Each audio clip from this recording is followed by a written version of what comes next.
when you hear me talk about our school and the power of our mission, I often reference that dynamic but complementary tension between faith and reason.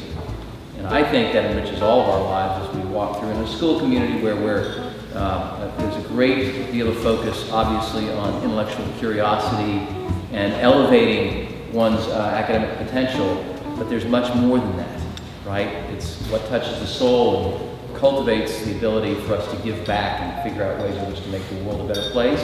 Well, I'm here to tell you, Sedrick Huckaby is in this world and he's making the world a better place.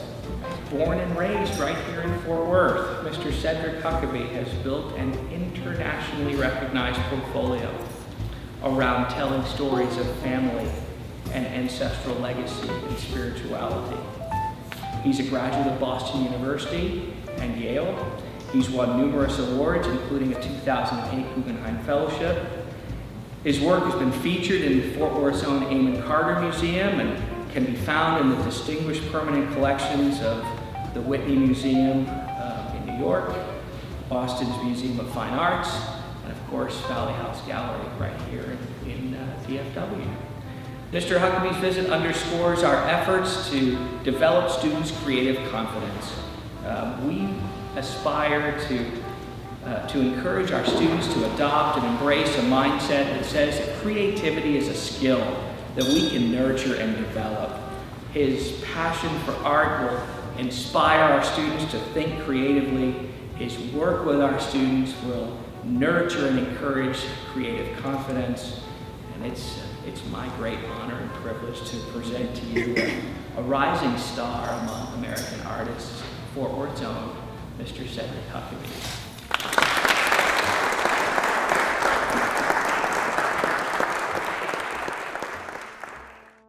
Thank you so much. I'll say this to begin with. One of the things that I initially noticed the first day here, something that was special about this school was how carefully thought about everything was. And there was a little something about with time that I thought was very important. A lot of times when I go to an institution, I'm there, I'll talk to audiences, I'll talk to students, I'll do something with them, but usually the time is very short. And there's wonderful things that can happen in a short period of time. But one of the great things that happen here is by giving enough time and sort of open space, I think it's just so much better. There's something that can happen when you give a little more time, a little more space. And I really see that happening with the students, and I think it's a wonderful thing. I really commend you all for that. I thought it'd be a good opportunity maybe to show you all some works that are not here and talk a little bit about where I'm coming from with all three of those qualities: family, faith, and art, and how they all should, I hope, and the thing that I try to do is that they all work together. So the work that you see here, Her Hands on the Word, is from a series of paintings I did in 2008 of my grandmother, Hallie Carpenter. And the work initially, it was about family, and I was going to start with painting my grandmother and then paint the other people in my family. My grandfather is not alive, so I was just starting with her. The recent works, including the two that you see in this exhibition here, are all of her children. A lot of the work that I do feels like a continual story. For instance, you just saw some pictures of my aunts and uncles. Well, maybe later there might be sort of pictures of their children. It's kind of like a continual story in some ways. The pieces here are photos from the house because I'm doing projects with her house now. The project with the house had to do with just dealing with loss and rejuvenation. And the reason I want to deal with loss is because I think it's a thing that not only everybody deals with, it's sort of a pivotal point in life.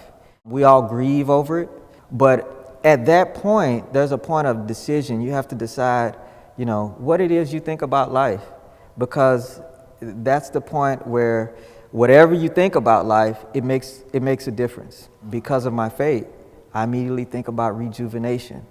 A whole project that's going on now with Big Mama's House is sort of on that same plane of dealing with loss. And the whole house, I view the whole house as a work of art, where first I'm going to deal with loss with it, with the works that go on inside and outside of it, and even the state of the house.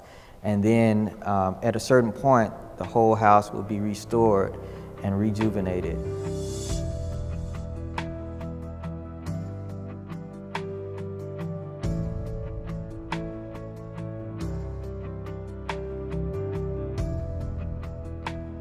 Sedrick, would you say you had a calling to be an artist, and as you worked with the students here, are you conveying or getting at that message that art is something that you're called upon to do and you have no other choice? I feel like art is a voice. It's just as much of a voice as any visual arts, as a singer has when they step up and they're going to make a song. It's a way of speaking, and as such, then yeah, it's very much a calling. And then the question becomes, you know, what do you have to say? You know, what is it? What do you have to talk about?